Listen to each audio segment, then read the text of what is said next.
ಉದ್ಭವ ಮೂರ್ತಿ ಅಂತೂ ಅಲ್ಲವೇ ಅಲ್ಲ. ರಾಜಕುಮಾರ ಕನ್ನಡದವರ ಸೊತ್ತು.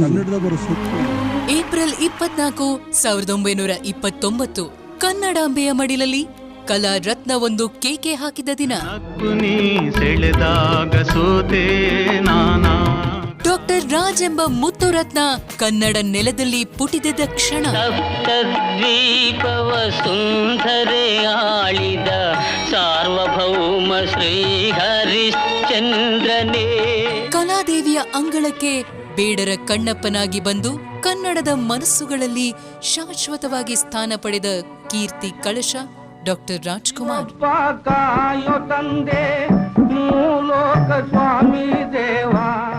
ಅನುಕೂಲಕ್ಕಿಂತ ಆದರ್ಶ ದೊಡ್ಡದು ಎಂಬ ಜೀವನ ಪಾಠ ಕಲಿಸಿ ಸರಳತೆಯೇ ಶ್ರೀಮಂತಿಕೆಯ ಆಭರಣ ಎಂಬುದನ್ನು ವ್ಯಕ್ತಿತ್ವದ ಮೂಲಕ ತೋರಿಸಿಕೊಟ್ಟ ಅಣ್ಣವರು ಹುಟ್ಟಿದ ದಿವಸವಿದು. ನಿನ್ನನು ಪಡೆದ ನಾವು ಪುನೀತ.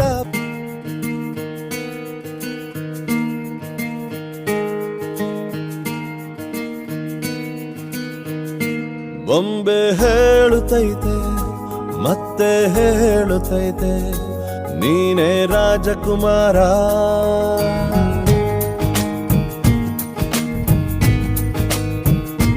ಬೊಂಬೆ ಹೇಳುತ್ತೈತೆ ಮತ್ತೆ ಹೇಳುತ್ತೈತೆ ನೀನೇ ರಾಜಕುಮಾರ.